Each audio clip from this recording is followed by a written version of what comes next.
National media press club के प्रादेशिक कार्यालय में धूमधाम के साथ मनाई गई पत्रकार पुरोधा स्वर्गीय गणेश शंकर विद्यार्थी की जयंती। संगठन के राष्ट्रीय अध्यक्ष एम.डी. शर्मा व राष्ट्रीय महामंत्री एडवोकेट उमाशंकर त्यागी द्वारा पत्रकार शिरोमणि, स्वतंत्रता संग्राम सेनानी, अपनी कलम की धार से विदेशी हुकूमत को झुकाने वाले स्वर्गीय गणेश शंकर विद्यार्थी जी के जीवन एवं योगदान पर विस्तार से प्रकाश डाला गया। सभी उपस्थित सदस्यों व पदाधिकारी ने उनकी प्रतिमा पर पुष्पांजलि अर्पित की। राष्ट्रीय महामंत्री एडवोकेट उमाशंकर त्यागी ने बताया कि गणेश शंकर विद्यार्थी एक महान क्रांतिकारी, निडर और निष्पक्ष पत्रकार, समाजसेवी और स्वतंत्रता सेनानी थे। भारत के स्वतंत्रता आंदोलन के इतिहास में उनका नाम अजर अमर है। गणेश शंकर विद्यार्थी एक ऐसे पत्रकार थे जिन्होंने अपनी लेखनी की ताकत से भारत में अंग्रेजी शासन की नींद उड़ा दी थी। बैठक में प्रमुख रूप से राष्ट्रीय अध्यक्ष एम.डी. शर्मा, राष्ट्रीय उपाध्यक्ष धर्मेंद्र सिंह, राष्ट्रीय महामंत्री एडवोकेट उमाशंकर त्यागी, मंडल महामंत्री वीरेंद्र शर्मा, मंडल मंत्री पप्पू यादव, कानपुर जिलाध्यक्ष अमित कुमार, जिला उपाध्यक्ष के द्विवेदी, जिला सूचना मंत्री अमर वर्मा, जिला प्रचार मंत्री सुहेल मंसूरी, जिला मीडिया प्रभारी शादाब रईस, जिला कार्यकारिणी जुबैर खान, कानपुर देहात जिलाध्यक्ष शिवकरण शर्मा, खुलासा कानपुर संपादक संजय शर्मा, हिंदुस्तान अलर्ट न्यूज संपादक कृष्णा शर्मा, वरिष्ठ पत्रकार अजय कुमार त्रिपाठी, आकाश वर्मा, राजकुमार, हामिद हुसैन, बबीता वर्मा, रूपेश कुमार, एसपी सिंह, नितिन कुमार, दीपक जायसवाल, मनीष कुमार, दीपक यादव, अनिल मिश्रा, सत्येंद्र कुमार, राहुल निषाद, सूर्य प्रताप सिंह, ललित कुमार, सुजीत कुमार, दीपू इत्यादि सदस्य व पदाधिकारी रहे उपस्थित। हमारे पत्रकार साथी जो एक नई पौध आ रही है या जो पुरानी पौध है, उन्होंने उनके जीवन से प्रेरणा लेकर के पत्रकारिता उन्होंने आरंभ की और आगे वो पत्रकारिता कर रहा है। साथियों, मैं बताना चाहूँगा स्वर्गीय गणेश शंकर विद्यार्थी जी, जिन्होंने अंग्रेजी शासन के खिलाफ अपनी कलम की ताकत के द्वारा अंग्रेजी शासन की चूल्हों को हिलाने का कार्य किया। साथियों, उस समय पराधीन भारत में पत्रकारिता करना अत्यंत ही दुष्कर व मुश्किल कार्य होता था, क्योंकि जब भी कोई व्यक्ति मुखर होकर अंग्रेजों के खिलाफ आवाज उठाने का कार्य करता था तो उसकी आवाज को दबाने का कार्य कर दिया जाता था, यहाँ तक कि उसको मौत के घाट उतारने का भी कार्य किया जाता था। लेकिन स्वर्गीय गणेश शंकर विद्यार्थी जी अत्यंत प्रखर वक्ता, पत्रकार व संपादक थे, जिन्होंने अपनी कलम की ताकत के द्वारा अंग्रेजी शासन के खिलाफ बराबर वो लिखते रहे और उनको पल पल अंग्रेजों को मुंह की खानी पड़ी।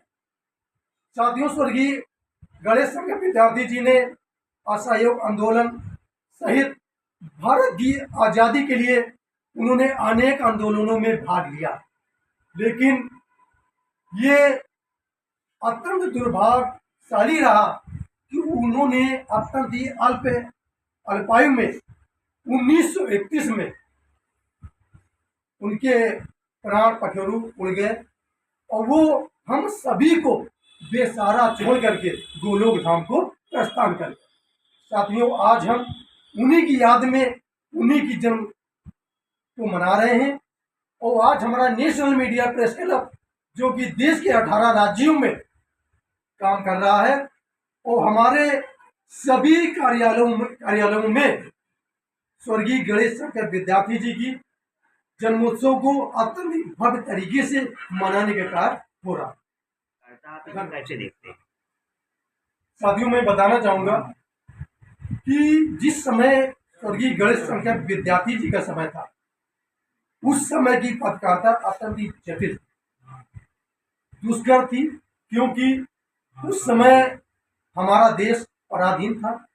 कहा गया पराधीन सपने सुखना है कि जो व्यक्ति पराधीन होता है तो उसको सपने में भी सुख की अनुभूति नहीं होती है। लेकिन आज हम लोग उन क्रांतिकारियों के बलिदान के स्वरूप स्वतंत्र भारत में सांस ले पा रहे हैं और स्वतंत्र रूप से पत्रकारिता कर पा रहे हैं। तो साथियों, मैं कहना चाहूँगा कि उस समय की पत्रकारिता में और अब की पत्रकारिता में जमीन आसमान का अंतर है। आज हम स्वतंत्र रूप से कुछ भी लिख पा रहे हैं। तो जैसा कि कहा गया कि हम लोकतंत्र के चौथे स्तंभ हैं, तो हम समाज को आईना दिखाने का कार्य कर रहे हैं। जहाँ पे हमारी कार्यपालिका व्यवस्थापिका कुछ भी गलत करती है, तो वहाँ हम उसके खिलाफ भी लिखने से गुरेज नहीं करते। अध्यक्ष जी, आपके संगठन के नेशनल मीडिया प्रेस क्लब के जिला स्तर के चुनाव हो रहे हैं, उसको लेकर आपके क्या विचार है, क्या कहना चाहिए?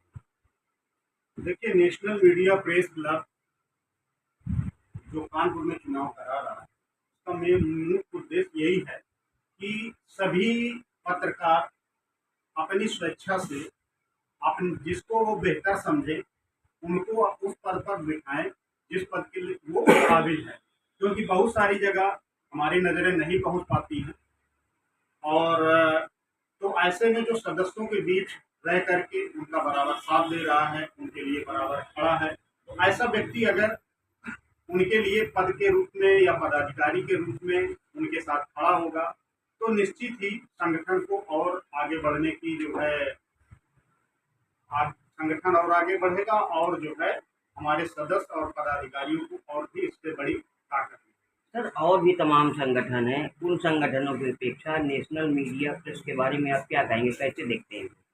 देखिए, नेशनल मीडिया प्रेस क्लब का गठन ही इसलिए हुआ था कि पत्रकारिता समाज में हो रहे अनैतिक कार्यों को रोका जाए, क्योंकि जो प्रायः देखा जा रहा है कि सबने पत्रकारिता को एक व्यवसाय बना दिया है, तो यह पत्रकार संगठन भी वहां पर व्यवसायिक तरीके से कार्य कर रहे हैं।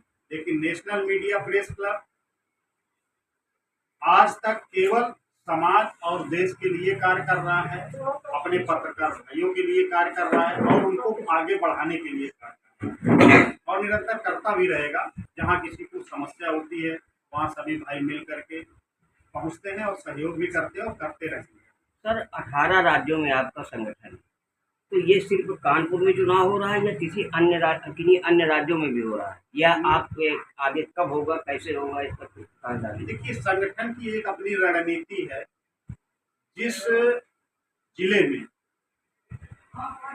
न्यूनतम 100 सदस्य होते हैं, न्यूनतम 100 सदस्य होने के उपरांत वहां पर चुनाव कराने का अधिकार दे दिया जाता है।